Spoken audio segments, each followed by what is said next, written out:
eu queria convidá-los a que vocês pudessem abrir suas Bíblias no Evangelho de Lucas, no capítulo 2. Nós estamos estudando o Evangelho de Lucas, procurando compreensão desse Evangelho, onde o autor, como ele mesmo testemunha, fez uma acurada investigação dos fatos que aconteceram naqueles dias para poder escrever esse livro, esse Evangelho inspirado pelo Espírito Santo, para servir de testemunho a um amigo, a uma pessoa muito cara a ele, alguém chamado Teófilo, que nós não conhecemos, que a Bíblia não fala sobre ele, a não ser esse único momento que Lucas cita a conversão desse homem. Deveria ser uma pessoa importante, porque recebe a expressão que Lucas usa como excelentíssimo Teófilo, que era uma expressão de cortesia a alguém que tinha um cargo de importância no mundo daquela época. Então Teófilo é alguém que encontrou a fé em Cristo Jesus. E Lucas também, que havia sido alcançado por essa graça, sendo ele um acadêmico, sendo ele um médico, conhecendo as dificuldades da mente grega de crer no Cristo. Então ele procurou as pessoas que estavam envolvidas com Jesus, se utilizou do Evangelho de Marcos e de Mateus, que já havia sido escrito, e só que Marcos tinha um propósito de alcançar uma população pobre da região da Palestina, enquanto Mateus escreveu o seu Evangelho para alcançar os judeus, comprovando que Jesus Cristo era de fato o rei, aquele que iria sentar no trono de Davi. Lucas observou que tanto a abordagem de Marcos quanto a abordagem de Mateus não responderia aos anseios da alma grega. E por isso ele, conhecendo a necessidade da mente grega, ele foi atrás, ele investigou, ele teve entrevistas particulares com pessoas que nem Marcos, que nem Mateus usa, e tanto é que esses 2 primeiros capítulos aqui, ele traz informações riquíssimas, que tanto Mateus quanto Marcos nem se preocuparam com a infância de Jesus. Mateus sim, com uma parte, mas Marcos já começa com a sua idade adulta. Então Lucas vai atrás, conversa com Zacarias, conversa com Isabel, os pais de João Batista, procura Maria, conversa com Maria sobre o que se passou no coração dela quando ela foi visitada pelo anjo, que declarou para ela que ela seria a escolhida para ser a mãe do Messias, o Filho de Deus. E então ele pega o testemunho dessa mulher. Nós, já aqui no começo, no início do nosso culto, nós lemos a oração dela, o cântico de Maria de gratidão a Deus, que só conhecemos isso por causa de Lucas, que fora movido pelo Espírito Santo para exatamente nos trazer informações dessas que nenhum dos outros evangelhos nos trouxe.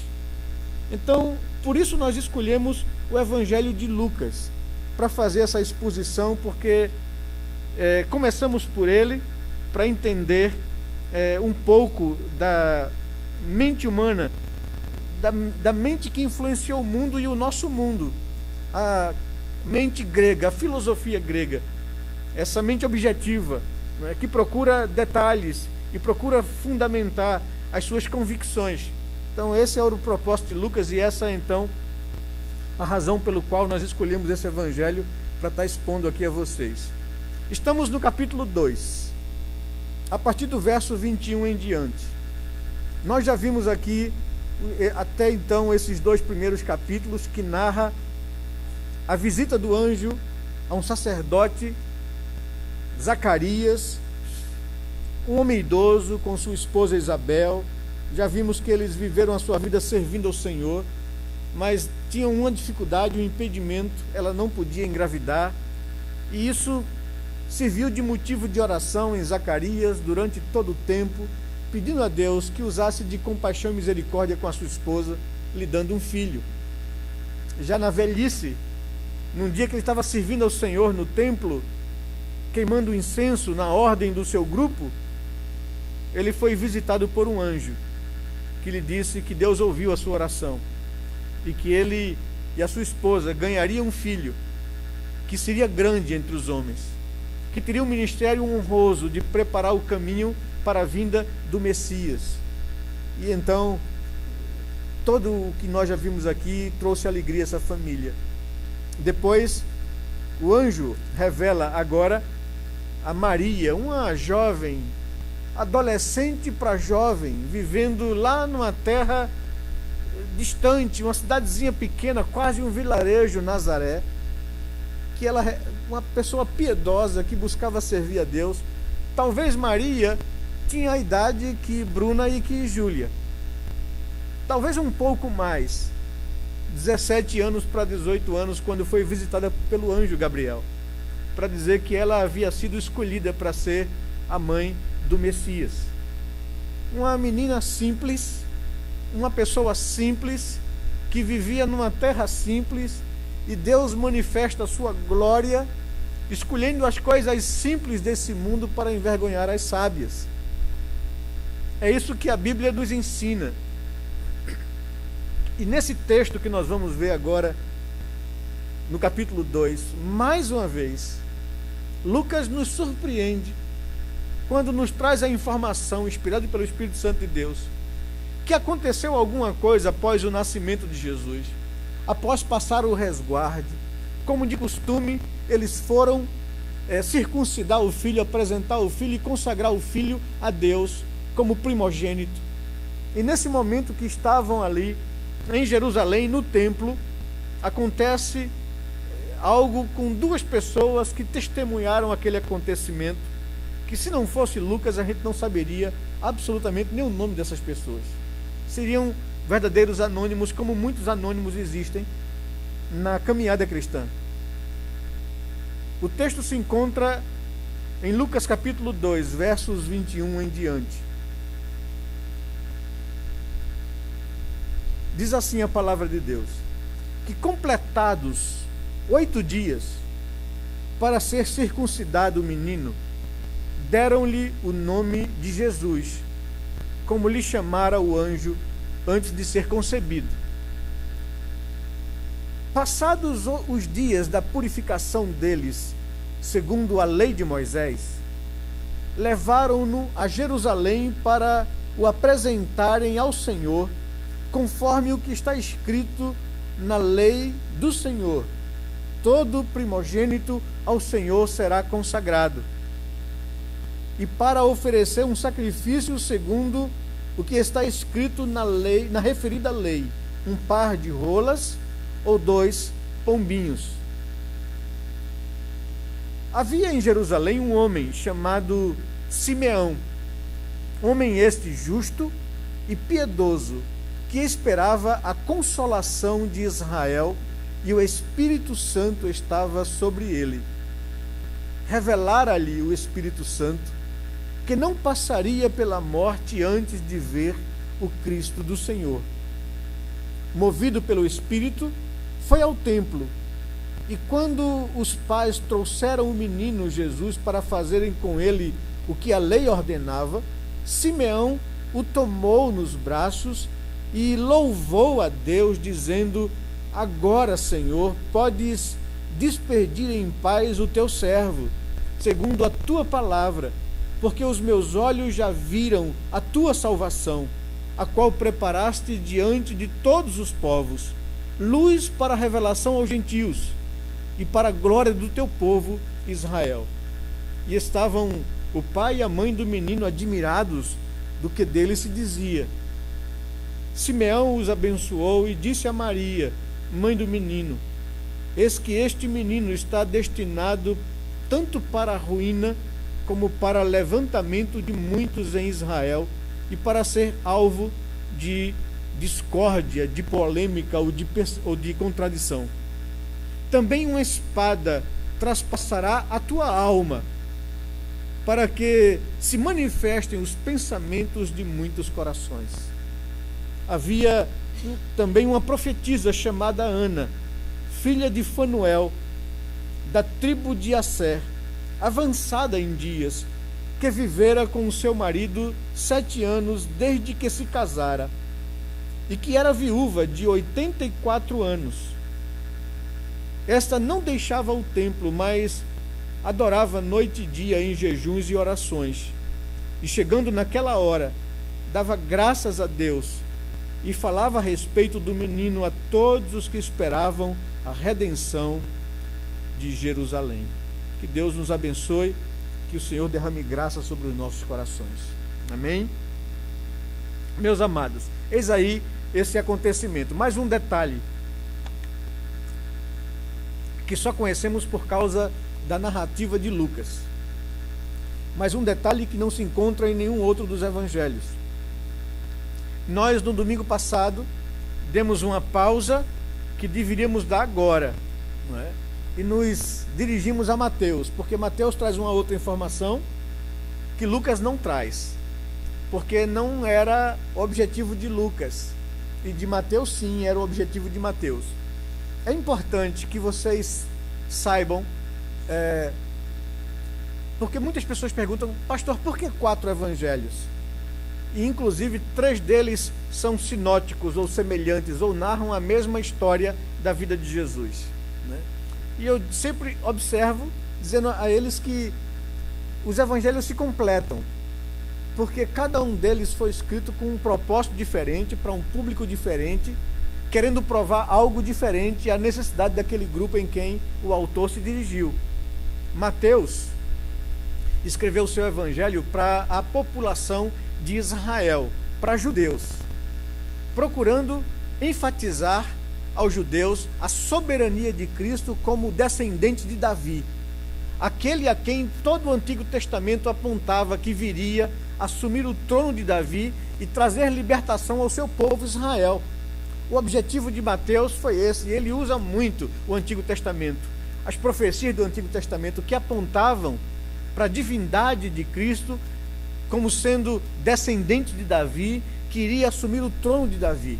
Então Mateus tem essa preocupação, esse foco de mostrar para judeus que Jesus era o rei de Israel, o descendente de Davi, que assumiria o trono, e a sua palavra tem poder e soberania. Era essa a ênfase dele. E toda a sua narrativa vai objetivar o seu público, tentando provar aquilo que ele queria trazer para o seu público. Então, ele enfatiza Jesus como rei soberano. Por outro lado, você vai ver Marcos, que tinha um objetivo completamente diferente e um público diferente. Marcos escreveu para o povão, para a população sofrida, para as pessoas que viviam debaixo de jugo, de pobreza, que estavam escravizadas por uma sociedade injusta e desigual. Então, ele apresenta Jesus como um servo e não como um rei. A fala de Marcos é Jesus, o servo sofredor, que se compadece das nossas fraquezas, que sendo ele Deus, abriu mão da sua divindade, da sua glória e atributos, para se identificar com o homem, na sua dor, na sua pobreza, na sua humildade. Então Jesus é o homem sofredor, o servo sofredor. E você vê que coisa interessante, enquanto Mateus enfatiza a realeza de Cristo como sendo rei, Marcos apresenta Jesus como um servo sofredor que se compadece da necessidade das pessoas. Enquanto Mateus chama a atenção dos judeus para renderem honra ao descendente de Davi, Marcos chama o povo para dizer, olhe para ele como ele se compadece de vocês e se humilhou a ponto de se tornar servo. Já Lucas, escrevendo para a mentalidade grega, apresenta Jesus como o homem perfeito, o filho do homem, nascido de mulher. E ele enfatiza a humanidade de Cristo. Enquanto o Evangelho de João, escrito para a igreja, para cristãos, enfatiza a divindade de Cristo. Enquanto Lucas enfatiza a sua humanidade, João a sua divindade. Enquanto Mateus enfatiza a realeza de Cristo, Marcos a sua servidão como humilde que se compadece da necessidade das pessoas. Então cada um dos evangelhos tem um público, cada um dos evangelhos tem um foco diferente. E quando você perceber que nessa mesma narrativa de Mateus e nessa mesma narrativa de Marcos há algumas nuances diferentes, é por causa desse objetivo e do público. Mateus enfatiza alguma coisa que diz respeito ao que ele quer provar, enquanto Marcos, outra coisa. Então, por isso, um leigo ou uma pessoa de coração endurecido vai dizer, mas peraí, esse contou dessa forma e esse contou dessa outra forma. Querido, se você entender o objetivo do autor, você vai compreender essas nuances do texto. Você vai entender que, por exemplo, para Teófilo, a quem Lucas escreveu, não importava a narrativa de Mateus, da visita dos magos, da exortação à nação, à cidade de Jerusalém, à nação de Israel, por não ter reconhecido Jesus como sendo o Messias, nem ter adorado a ele quando sendo o Messias, e teve que vir gente de outro país gentil que não conhecia Deus para adorar o recém-nascido rei dos judeus. Para Lucas, isso não é importante, porque o seu público ou o seu leitor é um grego, e isso não faz nenhum sentido para ele. Então, por isso que Lucas não inclui essa história que ele já conhecia, que Mateus já tinha escrito. Mas para o propósito dele, para o leitor dele, isso não tem a mínima importância. Do mesmo fato que para Mateus ele não correu para saber o que Maria sentia, porque isso não cabia como argumento para provar para judeus que Jesus era o Messias prometido. Então, são essas as nuances. E nós paramos aqui, então, para nos reportar a Mateus. Voltamos agora para esse texto para adiantar com vocês outros dois acontecimentos importantes, outras duas personagens que são quase que anônimas se Lucas não trouxesse isso à nossa mente. O texto de Lucas capítulo 2, verso 21 até o verso 38 que nós lemos, nos apresentam então o sentimento de duas pessoas comuns. Um homem de nome Simeão, já bem idoso, e uma mulher de nome Ana, profetisa.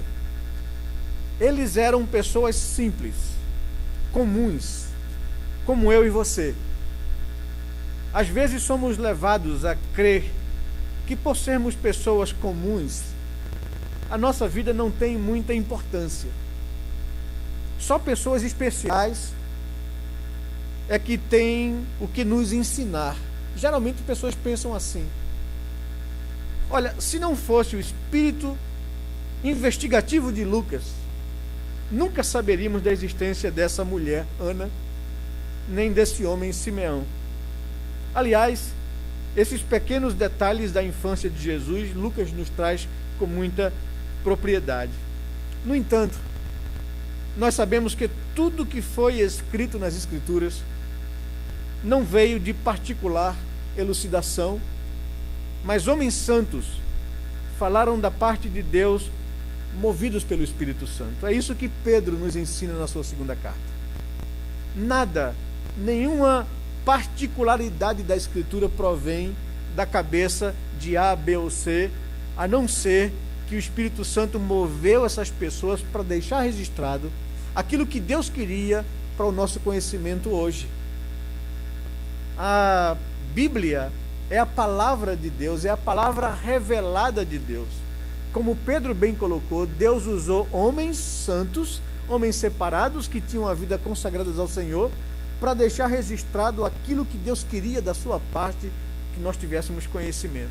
E segundo o apóstolo João, no final do seu evangelho, ele diz que Jesus fez muitos outros milagres e sinais que não estão escritos aqui. Porque se fôssemos escrever, nem caberia, diz João. Mas o que foi escrito é suficiente para você saber quem é Deus e o que Ele quer para você, para que você tenha a vida eterna. Então João dá esse testemunho, e nós cremos na suficiência da palavra de Deus. Nós cremos que a Bíblia, ela é a revelação de Deus para o nosso crescimento, para o nosso conhecimento espiritual, porque só podemos conhecer a Deus pela palavra, E só podemos conhecer a vontade de Deus para as nossas vidas pela palavra. Deus nos revelou quem Ele é e o que Ele quer das nossas vidas.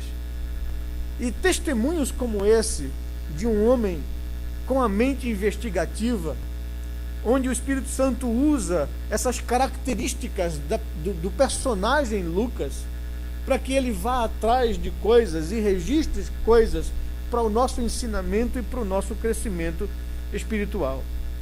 Nós podemos não conhecer a vida de muitos anônimos na história do povo de Deus, no Antigo e no Novo Testamento, e na história do cristianismo, nesses 2000 anos de história. A vida deles é conhecida diante de Deus, assim como a nossa vida também é conhecida diante de Deus, a minha e a sua vida. Deus requer respostas de todo ser humano, assim como Ana, assim como Simeão, manifestaram os sentimentos do seu coração num momento tão singular e tão importante de suas vidas. Eles testemunharam o cumprimento da promessa de Deus, o Pai. Aquilo que a nação de Israel e Jerusalém, na visita dos magos, foram surpreendidos e não se aperceberam disso, Ana e Simeão, dirigidos pelo Espírito Santo, perceberam o grandioso momento da vida deles e adoraram a Deus e glorificaram a Deus.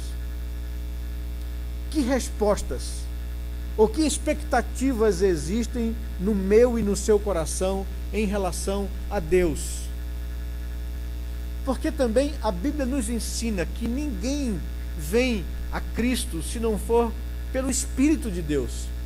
E ninguém confessa a Jesus como Senhor se o Pai não revelar isso ao coração de cada pessoa em particular.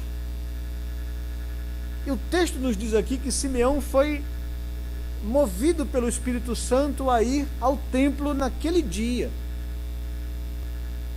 E que Ana também testemunhou todo aquele quadro do encontro de Simeão com os pais de Jesus e a palavra dele para Maria, e ela louvou a Deus de tudo aquilo que ela presenciou e viu.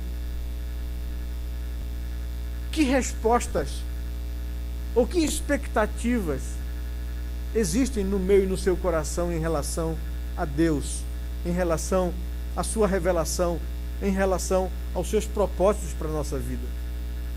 O que que nos enche os olhos? O que que nos motiva a nos levantar a cada manhã? Pelo que nós sonhamos e lutamos e vivemos? São perguntas que eu queria deixar para a sua reflexão nessa noite, para a sua meditação nessa noite, enquanto nós vamos procurar entender esse texto para as nossas vidas. Vidas dedicadas exclusivamente ao Senhor. É o que nós podemos concluir da vida de Simeão e da vida de Ana. Jesus foi circuncidado, como de costume, ao 8º dia. Após passar os dias da purificação deles, segundo a lei de Moisés, levaram-no a Jerusalém para apresentarem ao Senhor, conforme o que está escrito na lei do Senhor, que todo primeiro filho deveria ser consagrado ao serviço do Senhor.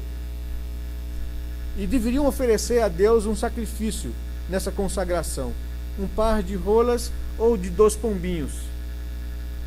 E quando isso estava acontecendo ali no templo, Lucas nos chama a atenção para que havia um homem lá em Jerusalém chamado Simeão, um homem justo, um homem piedoso, um homem que esperava o cumprimento das promessas de Deus, a consolação de Israel, é o termo que ele usa aqui. E o Espírito do Senhor estava sobre ele. São afirmações interessantes, nós precisamos compreender as implicações dela. Nós mesmo afirmamos que a ação do Espírito Santo na antiga dispensação era uma ação não permanente, e que a permanência da presença do Espírito Santo na vida dos crentes só aconteceu após o advento do Messias e após o Pentecostes. O Espírito Santo agia sobre o povo de Deus no Antigo Testamento, mas não habitava no coração das pessoas permanentemente. Vinha sobre reis, lhe dando autoridade para governar, vinha sobre profetas, lhe dando autoridade para entregar a mensagem de Deus ao coração das pessoas, e vinham sobre pessoas em particulares em determinadas ações. Assim era a ação do Espírito Santo no Antigo Testamento. Podemos entender a oração de Davi quando, desesperado, consciente do pecado e da iniquidade que tomou a sua vida por determinado tempo, arrependido, ele ora a Deus dizendo: Senhor, não retires de mim o teu Espírito. Assim como aconteceu com Sansão, que desde o ventre da mãe foi consagrado ao Senhor como juiz e libertador de Israel. Ele foi consagrado a um voto de nazireato, onde ele não iria passar navalha sobre a sua cabeça, onde ele iria viver uma vida consagrada ao Senhor, não bebendo bebida forte, não comendo todo tipo de alimento. Era uma vida consagrada a Deus. E aquele jovem se rebelou contra os seus pais, se rebelou contra Deus e viveu uma vida devassa e mundana, depois de ter sido traído por uma mulher, fruto de uma desobediência, de tomar para si como esposa uma mulher que não temia Deus. Depois da decepção amorosa, Sansão perdeu o rumo da sua vida e passou aí a namorar com tudo quanto é menina. Viveu uma vida longe de Deus, dissolutamente. Era um homem que tinha sobre ele o Espírito de Deus por causa do voto e da consagração dele a Deus. E ele insistentemente viveu em desobediência e rebeldia a Deus, até o ponto de um dia que ele quebrou o seu voto, contando um segredo para uma dessas amantes, que os entregou na mão dos filisteus. E ele então, quando adormeceu, foi preso, teve o seu segredo, né, revelado, passou navalha sobre a sua cabeça. E isso é símbolo da quebra do voto que ele havia feito com Deus, e Deus tirou dele o Espírito Santo, e ele perdeu aquela força sobrenatural que ele tinha para abater os inimigos. E é no momento de humilhação, quando ele foi colocado no templo dos filisteus para ser humilhado, foi judiado, foi torturado, cegaram-lhe os olhos, e ele naquele momento, amarrado ali naquela humilhação, ele ora a Deus arrependido, pedindo a Deus que desse a ele uma chance na morte de cumprir o que ele não fez na vida, que era libertar o seu povo Israel do domínio filisteu. E Deus lhe concedeu novamente o Espírito, e ele, com a força sobrenatural, preso aos pilastres centrais daquela construção onde estavam todos os filisteus para ridicularizá-lo, ele orou a Deus, e Deus lhe deu força para quebrar aquelas colunas, e todo aquele templo via abaixo, morrendo Sansão com todos os filisteus, e na sua morte libertando o seu povo Israel do jugo do inimigo. No Novo Testamento não é assim, mas nós estamos vivendo naquele momento de transição entre a nova dispensação, que só aconteceu em Pentecostes, ou a partir de Pentecostes, depois da morte de Jesus, depois da sua ressurreição, e o momento aqui do nascimento de Jesus. Nós entendemos, quando olhamos para a Escritura, que na antiga dispensação, a pessoa de Deus, o Pai, lidava mais diretamente com o seu povo Israel. As aparições no Antigo Testamento, as falas diretas com Moisés, com os profetas. Deus, o Pai, é quem era o protagonista na antiga dispensação. Depois houve um silêncio de Deus, de quase 400 anos, entre o último profeta e o cumprimento da vinda do Messias. E aí João testemunha que agora esse momento era um momento novo, onde o protagonista, quem lidou diretamente com o povo, com a igreja, com Israel, foi Deus Filho, que assumiu forma humana, que virou gente, que habitou entre nós, e nós vimos a sua glória como a glória do único Filho de Deus. E quando Jesus Cristo percebendo que os discípulos já estavam amadurecidos, começa a lhes dizer que era necessário que ele, o Filho de Deus, fosse à cruz para dar a sua vida. Eles ficaram tomados por tristeza. E o Senhor então disse para eles: não vos deixarei órfãos, né? Mandarei o Consolador, ele habitará para sempre com vocês, ele estará com vocês e guiará vocês a toda a verdade. E desde então, aquele dia, na festa de Pentecostes, quando o Espírito Santo fora derramado sobre a igreja, ele vem agora para habitar o coração de todo aquele que crê. Ele habita no coração do povo de Deus na igreja. E nós vivemos agora debaixo da dispensação do Espírito Santo. Mas, colocando isso para vocês, eu quero só chamar a atenção para o fato de que Simeão era um homem justo, piedoso, que esperava a promessa de Deus, e o Espírito do Senhor estava sobre ele. Ele era um homem que vivia nesse controle, nessa esfera de viver guiado pelo Espírito Santo de Deus. E o Espírito de Deus que estava sobre ele testemunhara ou revelara ao coração dele que ele não passaria pela morte até ver o Messias. Era algo particular, pessoal, uma revelação, um testemunho interior de Deus ao coração daquele homem justo e piedoso, que vivia a sua vida na expectativa de ver o Messias. É interessante isso. Às vezes eu fico me perguntando quais são as expectativas do meu coração na vida. E quando eu me deparo com um homem como este, às vezes eu digo: Senhor, será que as minhas expectativas são essas, são superiores, são de fato espirituais?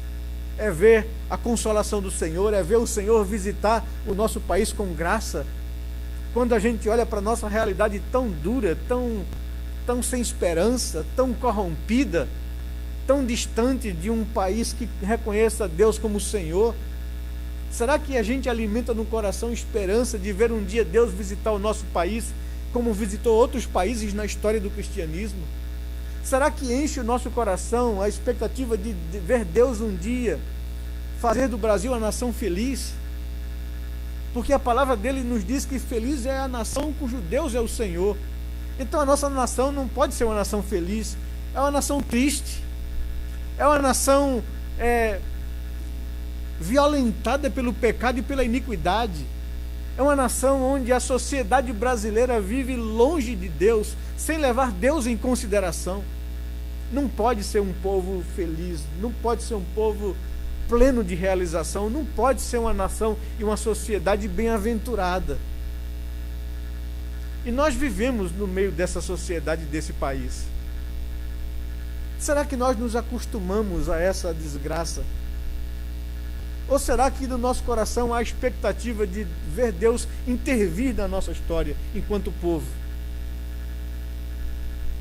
Esperar que Deus faça alguma coisa, como fez no passado em tantos outros lugares. Deus já visitou a Europa no século XVI, fazendo uma revolução tremenda em toda a vida do povo europeu.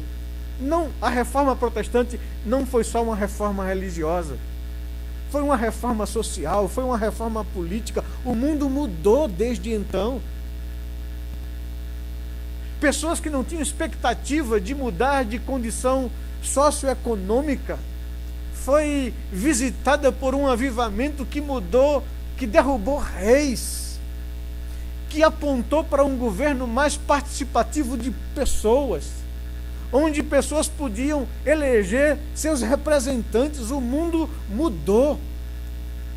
A Europa foi visitada, a Inglaterra particularmente no século XVIII, quando havia muita desigualdade, muita pobreza, muita imoralidade, muita prostituição, muita exploração do trabalho infantil. E Deus visitou aquele país no século XVIII, e aquele país foi mudado pela graça de Deus. Homens se levantaram no Congresso inglês para defender causas das crianças que eram escravizadas como trabalhadoras de risco nas chaminés, na limpeza das chaminés. Pessoas nas minas de carvão morriam sem nenhum direito. E homens se levantaram para pregar direitos a todas as pessoas e classes. A escravidão foi abolida ali depois de uma luta enorme por pessoas de convicção cristã. Deus visitou a América em 4 grandes momentos, mudando a realidade daquele país. Deus visitou a Coreia há tão pouco tempo, mudando a realidade da Coreia do Sul. Depois de uma guerra que quase dizimou aquele país economicamente, hoje é um país gigante porque tem pessoas que temem a Deus, tem uma igreja viva e exuberante lá por uma visitação de Deus.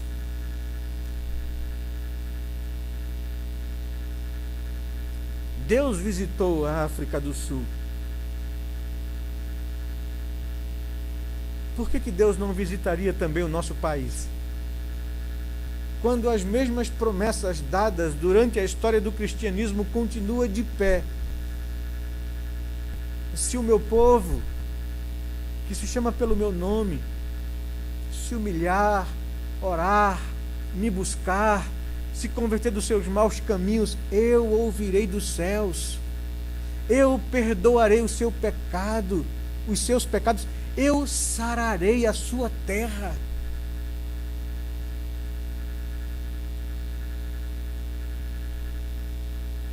Simeão vivia cheio dessas expectativas.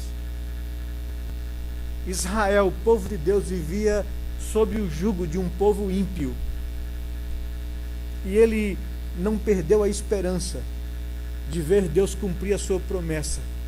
E o Espírito do Senhor o revelou, testemunhou de forma clara no seu coração que ele não passaria pela morte antes de ver o Cristo do Senhor, o Messias prometido.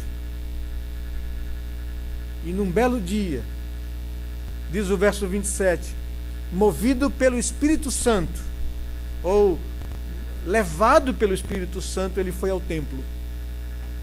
E quando os pais trouxeram o menino Jesus para fazerem com ele o que a lei ordenara, Simeão, ao ver aquele quadro, teve o testemunho do Espírito Santo no seu coração de que eis aí a salvação de Israel diante de você. Uma criança tão frágil, tão pequena, e Deus está mostrando a Simeão o cumprimento da sua promessa. E Simeão, diz o verso 28, tomou nos braços e adorou a Deus e louvou a Deus, dizendo: ah, Senhor, agora a minha vida cumpriu a expectativa, o sonho foi realizado, o propósito aconteceu, eu vivi a minha vida para isso, já estou em paz, já me sinto realizado, agora podes me levar, podes me despedir em paz, segundo a tua palavra que havia sido me revelada, porque os meus olhos já viram a tua salvação, a qual preparastes diante de todos os povos, para ser luz para a revelação aos gentios e para ser a glória do teu povo Israel. Que coisa bonita! Você tem um sonho de consumo? O que é que você almeja na vida? Quais são as coisas pelas quais você ainda luta para obter? O sonho de consumo de Simeão era ver esse dia chegar.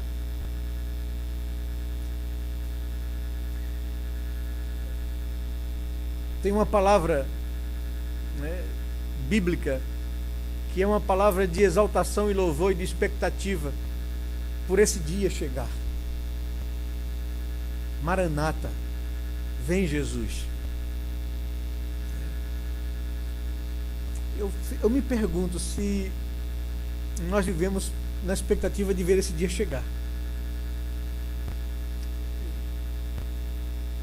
Quando certa vez a gente teve o privilégio de fazer uma viagem a Roma e visitar as catacumbas, algo me chamou muito a atenção. Aquelas pessoas morreram, foram perseguidas, foram judiadas, espoliadas, colocadas nas arenas, humilhadas pela população de Roma, devoradas por feras, mortas de forma torturantes em tonéis de óleo fervendo, às vezes crucificadas. Pessoas que foram expostas à vergonha pública e nos lugares de sepultamento, nas catacumbas de Roma, a gente vê ainda as pinturas nos túmulos, onde quase todas essas pinturas que ainda preservadas, as que são preservadas, o que nós podemos enxergar é o desenho do Messias vindo segunda vez. As pessoas que perdiam seus parentes, os filhos que perdiam seus pais, as mulheres que perdiam seus maridos, a consolação do coração dessas pessoas em momento tão grande, de tão grande sofrimento, era: Jesus voltará um dia, em breve, para buscar a sua igreja e livrar-nos do sofrimento. Era isso que enchia o coração dessas pessoas nos momentos difíceis da vida. E sabe qual é a grande estratégia de Satanás usando esse mundo para nos fazer perder de vista a perspectiva de dizer ao Senhor: Maranata, vem Jesus, para que a gente se acostume com essa vida, para que a gente se preocupe em demasia com o corre-corre, com as demandas dessa vida, para que a gente perca de vista essa possibilidade, perca de vista essa promessa e que a gente viva as nossas vidas para aqui mesmo. Essa semana passada, retrasada, quando a gente estava no sepultamento, foi lido um texto que me saltou aos olhos com relação a isso, onde dizia que se a nossa esperança se limita apenas às coisas desse mundo, somos os mais infelizes dos homens. Meus irmãos, quantas vezes temos vivido nessa infelicidade? Quantas vezes o vigor da vida espiritual se esvai das nossas vidas? Quantas vezes a gente não experimenta a promessa de Jesus, que disse que todo aquele que crê em mim, do seu interior fluirão rios de água viva? E o que a gente vive é uma vida minguada, uma vida tantas vezes sem significado, sem felicidade, uma vida que se acostumou a esse mundo, onde a nossa expectativa se limita às coisas dessa vida. Por isso nos tornamos tantas vezes os mais infelizes dos homens, porque temos a promessa de Deus, porque temos a esperança da vida eterna, e nós perdemos de vista essas coisas por causa da preocupação pelas coisas da vida. Certa vez, quando Jesus conta a parábola do semeador, ele chama atenção para um detalhe muito importante, que às vezes nos passa desapercebido. Ele diz que a vida humana, ou o reino de Deus, é como o cotidiano de uma pessoa que vai plantar no campo. Ele de manhã enche a sua bolsa com as sementes e vai se dirigir ao campo que ele vai plantar. E no caminho, algumas sementes caem da bolsa, e vêm os pássaros e as aves dos céus e comem aquela semente. Depois, ao chegar no terreno, ele semeia alguma coisa num solo rochoso, que brota logo uma plantinha, mas por não conseguir aprofundar raízes, quando o sol esquenta, ela morre e murcha. Doutra feita, parte da semente cai num solo cheio de matos, cheio de ervas daninhas. Nasce uma plantinha e ela até tem condições de fincar raízes, mas ela é sufocada pelo mato e ela não consegue produzir. Mas uma parte cai em solo rochoso, solo que foi arado, que foi limpo, que foi livre das pedras, que foi livre das ervas do mato. E aí então essa planta, essa semente que cai ali, produz uma planta que frutifica e produz a 100, a 60 e a 30 por 1. E ele faz, depois os discípulos perguntam a ele o que é que ele queria dizer exatamente com isso. E ele diz: a palavra, a semente é a palavra de Deus, que é semeada no coração dos homens. O semeador é aquele que prega a palavra. E que há pelo menos 4 tipos de reações de pessoas a ouvirem a palavra. Há pessoas que ouvem a palavra como à beira do caminho. A palavra entra por um ouvido, sai pelo outro, e vem Satanás e distrai a atenção daquela pessoa para que ela não guarde no coração a palavra, porque Satanás sabe do poder que essa palavra tem para brotar no coração. E tem pessoas, de fato, que vivem a vida ouvindo e não retendo absolutamente nada. Tem outras pessoas, como aquele terreno rochoso, que vivem a vida cristã baseada numa experiência que viveu. E aquela experiência não lhe é suficiente na hora que vem as provações, que vem a perseguição. E aquela pessoa, por não ter fundamento na sua fé, em chegando às provações, ela abandona, ela não aguenta. Mas, para mim, o mais grave, o mais preocupante é o terceiro solo, onde não há nenhum tipo de desistência, onde a plantinha que foi semeada não morre, ela permanece ali a vida toda, ela só é sufocada, ela só não consegue crescer, ela só não consegue frutificar, não sai dali absolutamente nada, a plantinha está lá, no meio das outras ervas daninhas. E Jesus diz, olha, as ervas que sufocam aquela vida são as preocupações desse mundo, é a fascinação pela riqueza, é esse corre-corre da vida, que faz com que uma pessoa permaneça, aparentemente, na igreja ou no evangelho, mas a vida dela não produz em absoluto fruto algum para o reino de Deus. E Jesus certa vez falou que é pelos frutos que você conhece um discípulo. E se a minha vida não esboça, não produz qualquer fruto para o reino de Deus, isso é tremendamente preocupante, porque o Senhor está falando de 3 reações que manifestam uma não verdadeira regeneração. Só o último terreno é o coração daquelas pessoas que com avidez recebem a palavra de Deus, com o coração pronto, lavado pelo sangue de Jesus. E esses corações sim, essas vidas sim, frutificam a 100, a 60 e a 30 por 1. Então, me preocupa muito isso. Quais são as expectativas da minha vida? Por qual motivo eu vivo a minha vida? O que é que me impulsiona? São as coisas desse mundo? São conquistas terrenas, materiais? São conquistas que me dão alguma status ou visibilidade? O que é que eu busco? É o louvor e a aprovação das pessoas? É o sucesso financeiro e econômico? É isso que enche o meu coração? Eu, como pai, como família, quais são as expectativas que eu alimento para a vida dos meus filhos? É sucesso acadêmico, financeiro, econômico? É isso? A vida se reduz a isso?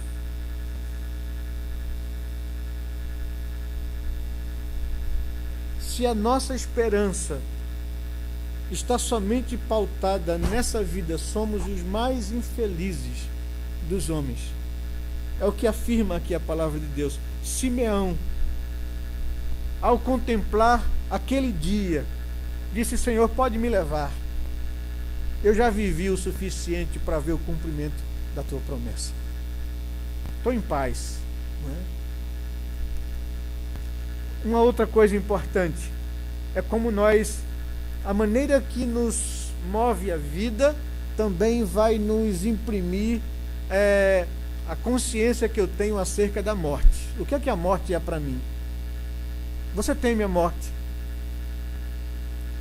Se Deus chegasse para você e dissesse que, olha, está chegando o dia que eu vou te levar para habitar para sempre comigo, você pediria a Deus algum tempo a mais? Ah, seu Deus, me dê mais uns 15 anos, deixa eu viver mais um pouquinho, tem alguns projetos pessoais que eu ainda não realizei.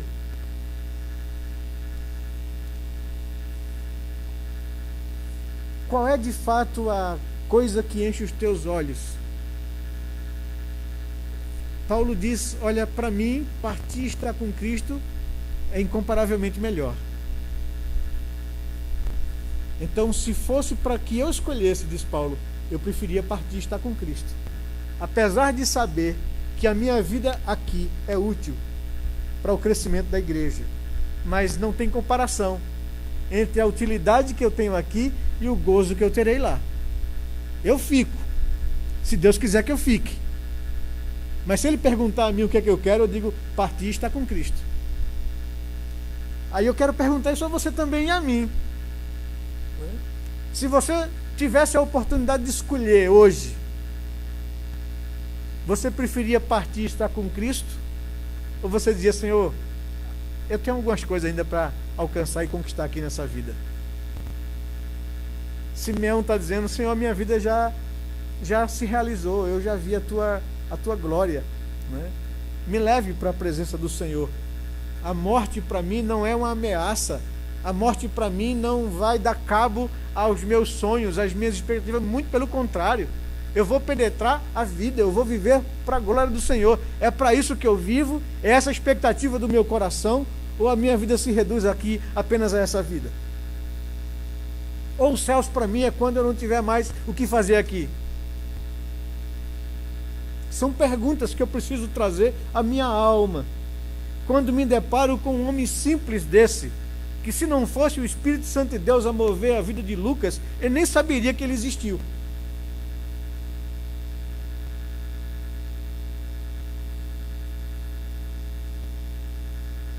Simeão traz uma palavra profética ao coração dos pais daquele menino. Diz o verso 23 que estavam ali o pai e a mãe do menino, admirados do que dele se dizia, e Simeão os abençoou e disse a Maria. E eu fico pensando aqui, estamos lidando com um ancião justo, piedoso, com expectativa correta na vida e cheio do Espírito Santo, diante de um jovem casal. José, um moço que talvez tinha 20 e poucos anos, ou um pouco mais, beirando os 30, de maior idade para pensar em casar, e uma jovem, né, resgatada por esse jovem, né, de aproximadamente 18 para 20 anos, começando a vida, e tendo sobre ela um privilégio e responsabilidade que talvez ela nem tivesse condições de dimensionar, de mensurar. E ele diz para ela, abençoando a vida dela, e dizendo a Maria, mãe do menino: eis que este menino está destinado tanto para a ruína como para levantamento de muitos em Israel, para ser alvo de discórdias, de polêmica, de contradição, para que se manifestem os pensamentos de muitos. Ele foi posto para isso. E aqui, entre parênteses, também uma espada vai atravessar a tua alma, mulher. E evidentemente ele está se referindo à dor de Maria ao perder o seu filho na cruz. Essa era a palavra de consolo, de bênção e de advertência, preparando o coração daquele jovem casal, de terem sido privilegiados por terem sido escolhidos para ser os pais do Filho de Deus, mas ao mesmo tempo o peso disso que seria muito doloroso na vida deles. José morreu, certamente porque nós não vemos mais falar dele na idade adulta de Jesus. Maria, sim, se cumpriu nela a profecia.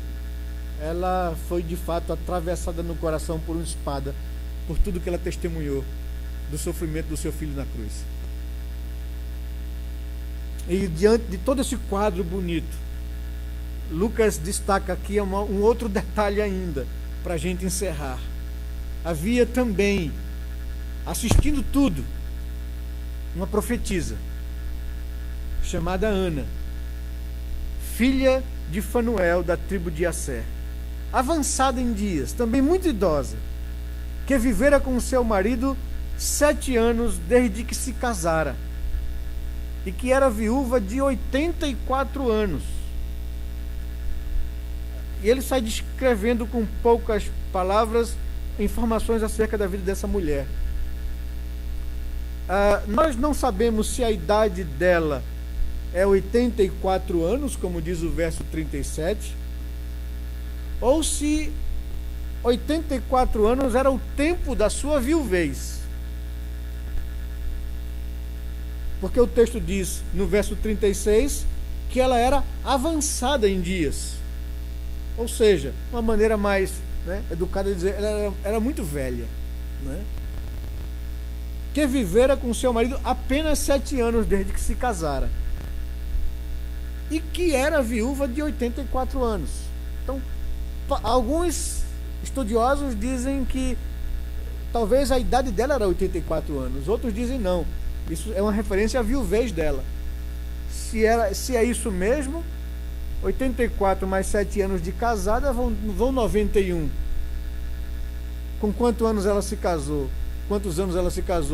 Se a cultura da época era aquela mesma, ela se casou na sua adolescência e juventude. Porque as meninas se casavam cedo mesmo, com 16, 17, 18 anos. Então, se a gente for colocar aqui, 16 anos em cima de 91 anos, ela tinha 106 anos ou 107 anos de idade. É uma possibilidade de tradução, ou 84 anos. Isso não interfere muito. Mas era uma mulher idosa, uma mulher que, ao casar, viveu pouco com seu esposo, que ele morreu cedo, com 7 anos de casado, e que ela tomou uma decisão na vida de não casar novamente, de dedicar a sua vida ao Senhor. Compreendeu, entendeu na sua experiência, talvez de vida pessoal com o Senhor, que o Senhor a queria só. É interessante a gente observar a decisão dessa mulher de dedicar a sua vida ao templo, ao serviço do Senhor. O texto diz que ela era filha de Fanuel, da tribo de Asser. O texto nos informa que Ana era uma profetisa. O texto nos informa que ela era bastante idosa, que ela ficou viúva muito nova, que ela tornou-se uma mulher de oração e jejuns. O verso 37 nos diz isso. Que ela escolheu não casar para dedicar-se exclusivamente ao Senhor. E a gente encontra esse grupo de pessoas, tanto em Mateus capítulo 19, quando Deus diz que algumas pessoas resolveram viver só para se dedicar ao serviço do Senhor, como Paulo orienta a igreja em Éfeso, quando escreve a primeira carta a Timóteo, de que a igreja deveria listar as mulheres viúvas, verdadeiramente desamparadas, que quisessem servir a casa de Deus como auxiliares do serviço diaconal. A igreja presbiteriana, ao entender isso, na sua constituição, diz que a junta diaconal pode estabelecer mulheres para cooperar no trabalho diaconal juntamente com eles. Parece-me que pela instrução de Paulo a Timóteo, havia um grupo de mulheres que serviam ao Senhor. Da mesma forma que, como foi lido aqui no Evangelho de Lucas, mulheres serviam a Cristo com os seus bens, dando a ele suporte para o ministério. Ela decidiu isso na sua vida. E é uma tomada de decisão difícil na vida. Pelo relato de um bom historiador como Lucas, Ana não teve filhos. Era uma mulher só, mas não solitária. Sua viuvez ou a perda do marido, a falta de filhos, não lhe fez se tornar uma pessoa amarga ou autocomiserada. Muito pelo contrário, ela canalizou essa situação de viuvez para dedicar-se exclusivamente a Deus e ao serviço do Senhor. Ela decidiu ser agradecida e viveu a vida para adorar o Senhor. Ela escolheu não casar novamente, mesmo que a Bíblia diz que a orientação de Paulo às viúvas mais novas é que se casem, para não correr risco de viverem uma vida moral que traga vergonha para o Evangelho. Mas ela decidiu, mesmo muito nova, não, eu vou dedicar a minha vida ao Senhor. Ela tomou essa decisão de dedicar sua vida ao Senhor, ao serviço de Deus, adorar, servir e interceder. Era esse o trabalho dessas mulheres. ela se tornou uma mulher de oração e jejuns. Ela foi uma das primeiras a dar testemunho de Jesus, diz o verso 38. E chegando naquela hora, dava graças a Deus e falava a respeito do menino a todos os que esperavam a redenção de Jerusalém. Ela, como profeta ou profetisa, ela falava das coisas de Deus para as pessoas, da sabedoria de Deus para os homens. A pergunta ecoa novamente para mim e para você: qual o maior desejo de uma pessoa que dedica-se a Deus? Se todos vocês que estão aqui porque um dia ouviram a voz do Espírito do Senhor, convencendo vocês de que vocês eram pecadores, separados da glória de Deus, e que por isso estavam em situação de condenação, e perceberam quão pecadores vocês eram, e se arrependeram dessa condição, e entregaram suas vidas a Cristo Jesus. Vocês fizeram com Ele um pacto. Vocês dedicaram suas vidas para Deus e não mais para vocês mesmos. Isso é ser discípulo de Jesus. Entregar a vida ao Senhor. Confiar minha vida ao Senhor. Esperar nele, sabendo que o mais Ele vai fazer, como diz o Salmo 37. Qual era o grande sonho de consumo daquela mulher? O que ele fazia acordar todas as manhãs? Não era um casamento ou um marido. Não era nem mesmo filhos, que era algo que todas as mulheres desejavam. Não era uma casa, um cantinho, uma renda, uma pensão. Sua alegria, seu sonho de consumo foi realizado. Contemplar com os próprios olhos o Messias que tanto almejava ver. Tanto ela quanto Simeão. Essa mulher não tinha família, casa ou emprego. Deus era a sua família. O templo era a sua casa. A oração era a ocupação da sua vida. E isso nos desafia a perguntar a nós mesmos: para o que nós vivemos? O que enche o meu coração nessa vida? Qual é a minha esperança? É de ver um dia o meu Senhor voltar? É de ver um dia o meu Senhor intervir a ponto de mudar a realidade que me cerca? É de fato almejar viver a vida com meu Deus? Ou a vida aqui para mim é mais valorosa e eu peço ao Senhor que não adiante isso? São perguntas que eu preciso fazer ao meu coração. E eu sei que o Espírito Santo de Deus usou esse homem, Lucas, inspirado por ele, movido por ele, para ir atrás de situações e histórias comuns como essa, para nos ensinar lições preciosas para a nossa vida. Para que a gente possa, nessa noite, se deparar com a palavra de Deus como espelho, para perguntar ao nosso coração o que é que motiva a minha vida, o que é que me enche os olhos. Eu queria pedir a você nesse momento agora, que diante desses questionamentos, se colocasse na presença de Deus e orasse no seu coração. Busquemos ao Senhor nesse momento agora, irmãos. Coloque a sua vida diante de Deus. Eu sei que o inimigo das nossas almas tem posto tantas coisas, tantos desafios, tantas ocupações, tantas preocupações na nossa vida.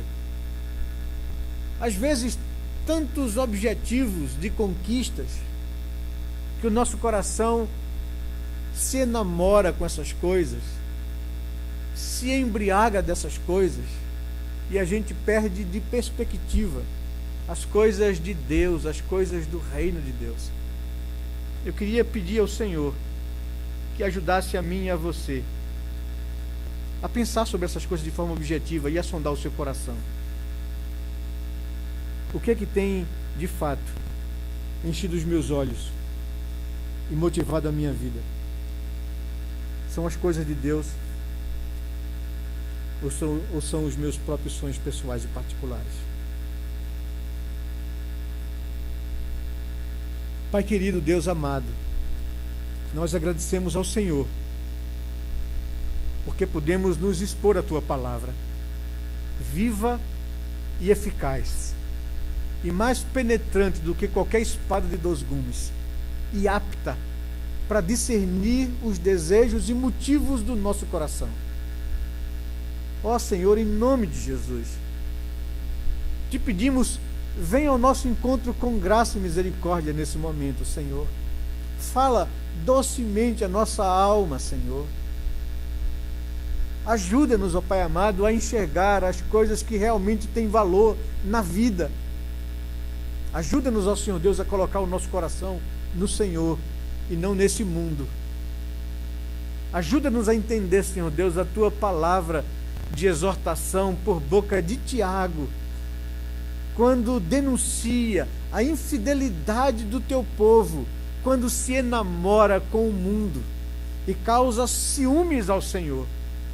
Ó Pai, tem compaixão e misericórdia das nossas vidas, quando sem nem perceber somos envolvidos pelas preocupações dessa vida, pelo dia a dia, pela luta, pelo pão, por projetos que nós começamos a vislumbrar, por objetivos de conquistas econômicas, materiais, de títulos, ó Senhor Deus, ou tantas outras coisas.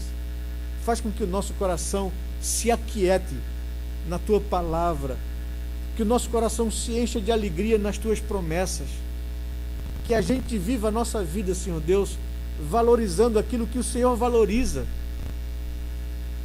que o desejo do nosso coração seja partir e estar com Cristo, ou ver o dia que o Senhor voltará para buscar a Tua igreja. Meu Deus, nos faça trabalhar para isso, nos faça viver para isso. Cativa o nosso coração a se apaixonar pelas Tuas coisas, pelo Teu reino, pela Tua justiça, pela Tua vontade, pelo Teu nome ser reconhecido e glorificado no meio da sociedade em que nós vivemos. Nos livre, Senhor Deus, de nos acostumarmos às coisas dessa vida, mas coloque em nós um coração inquieto, um coração desejoso de mudança, para que os valores do Teu reino se estabeleçam nessa vida. Nos perdoe quando não são esses os objetivos da nossa alma e aquilo que enche os nossos olhos. Nos perdoe, Senhor Deus, e nos lave com o precioso sangue do nosso amado Redentor. É o que nós te pedimos, Pai, em nome e no amor de Jesus. Amém, Pai querido. Amém. Amém. Fiquemos de pé, irmãos.